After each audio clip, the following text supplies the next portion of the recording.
Hi, it's a bit of a quiet day today. Mango season's over, so all of those stupid wild budgies have left, which is nice. But on the other side, the river's risen, and when the river rises, the mosquitoes come back. We've been spoiled over the last 4 or 5 months with very few mosquitoes. But they're back with a vengeance, and they ain't gonna stop. I remember another year, the month of March was absolutely dreadful. The mosquitoes were so bad that I just couldn't get any work done. I've got a mosquito on my hand here and I just squash it.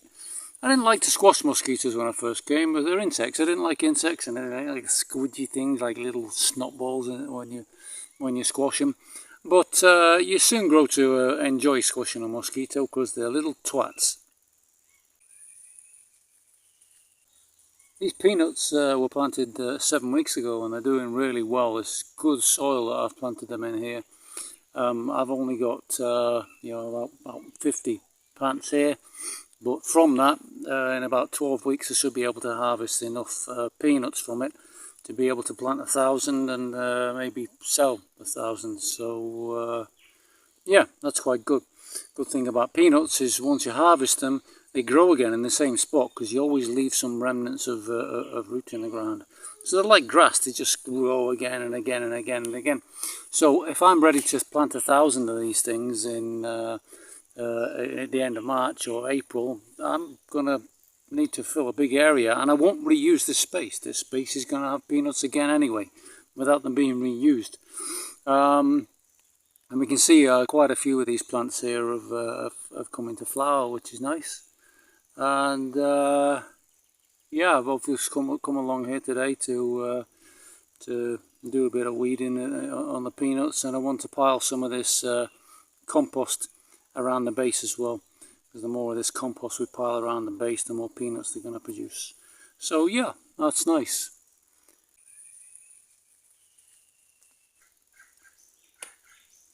It's funny, I wouldn't wish my life on anyone. But at the same time, a mosquito there, I wouldn't want to live any other way. The reason I wouldn't wish it on anybody else is because most people couldn't stand the heat, the humidity, the mosquitoes, as I just mentioned. I've got to bathe in the river. Very simple life. I built myself a toilet now, but before that I used to have to dig a hole if I needed to go poop.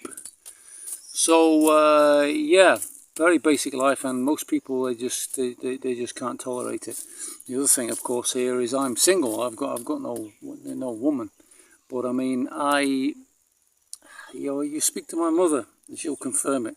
I've always been a loner. I've always liked to just. I've always been what's the phrase she uses? I've always been comfortable in my own skin. Even as a career, I was a computer programmer, which again is a very kind of solitary pastime.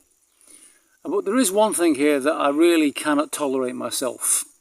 Cannot tolerate it whatsoever, and that's people. Now, last Monday was the Monday before Christmas. It was the 23rd of December.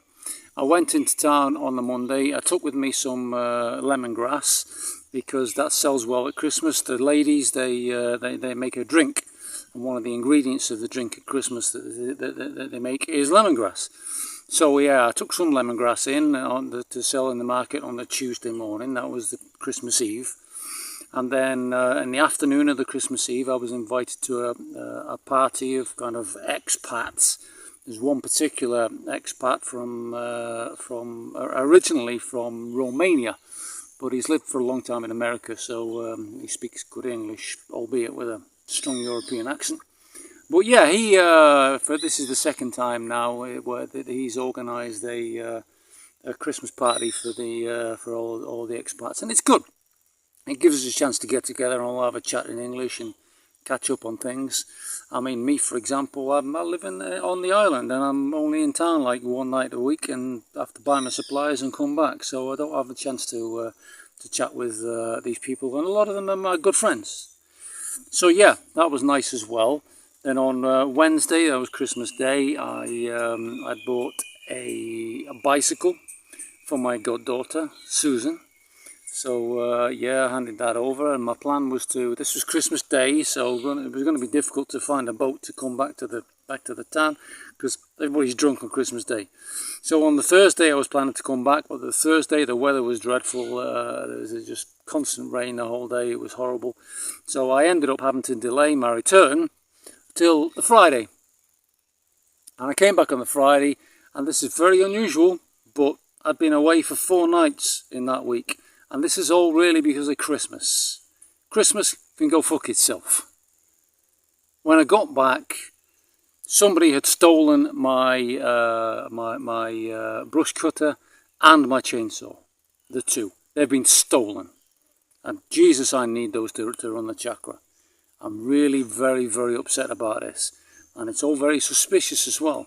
Because the owner of the land here, he has a nephew, and this nephew is kind of a career criminal. And I can't help wondering whether the owner has given the guy a nudge and said, hey, Dave's hidden his machines in the forest, and if you go there, you can rob them and sell them, but I want half the money. I'm thinking like that. I'm thinking that's what happens. Then I go to the house, so I find these things missing, and then I was very upset about that. And then I go to the house and find out that somebody's stolen tins of tuna, which I give to the cat for food. Somebody's stolen some packets of oats, which I often eat as a kind of a snack before I go to bed in the afternoon. They've stolen a watch. Now, this is a cheap watch. This is a watch that cost about $5. You know, I mean, it was just a cheap plastic digital watch that allowed me to tell the time if we have full cloud cover. So yeah, and they stole a pair of headphones as well, but they were just those little earbuds, cheap earbuds, but I've taken them, you know, and it's just, somebody was in my house and somebody was rooting around and decided, oh, what can I steal? The thing is, there are broadly speaking, there are three types of thief here. And I'm told that the situation is a lot worse in Brazil. We have thieves here, demonstrated. But in Brazil, it's much worse. In Brazil, you can't leave anything tied down for 5 minutes and somebody steals it. So yeah, there are 3 types of thief here. There's the opportunist. Each just happens to be walking past an open door, and there's a table inside the door, and there's somebody's left a cell phone on it. There's nobody around. Oh, I'll have that. That's mine. Grabs all of it, sticks it in his pocket. These are the opportunists. They don't set out to steal, but they will steal given the opportunity. Then there's those, the convenience thieves. And a good example would be, these are a big problem for me.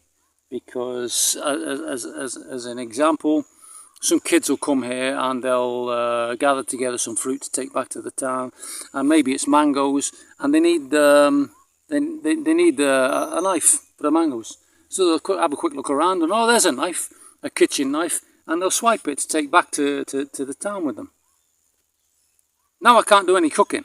There's no way you can buy a knife on the island.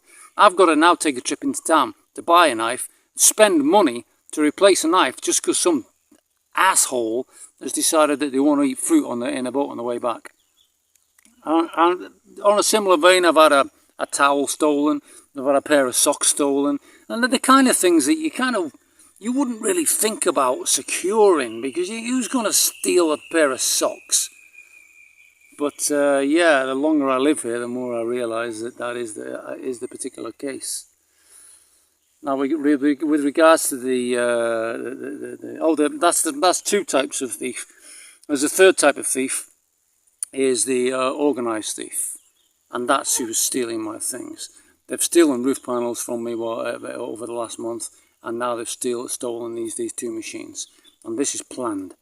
This is, somebody knows that I'm in town, I'm not in the chakra, so they come here in a boat, probably in the night, to have a route around with a torch and steal the things. I mean, these 2 machines were well hidden in the forest, but that's nothing if maybe somebody saw me hiding them and then tipped off the thief. I don't know. I've got my friend in the United States, my friend Sean, and I've got absolutely no doubt that if I spoke to my friend Sean and said, look, I've had these things stolen and I'm struggling in the chakra without them, he would send me the money to replace them. That's what I mean. Sean's a freaking angel. I don't know if I could get by living here without his help, his support. The brush cutter, for example, was 500 sol. 500 sol is about $150. The chainsaw was even cheaper. The chainsaw was 300 sol, about $19. So for less than $250, I could replace them all. But what am I going to do? I'm going to replace them, and then they're going to get stolen again. So yeah, it's the people here that are the problem. Here's me getting my my house all set up, nice how I want it. You know, that was initially with my brother's help, and the whole point was to create a foundation for myself here. I'm getting my house just how I like it, but you've still got to deal with people walking through and people who are just...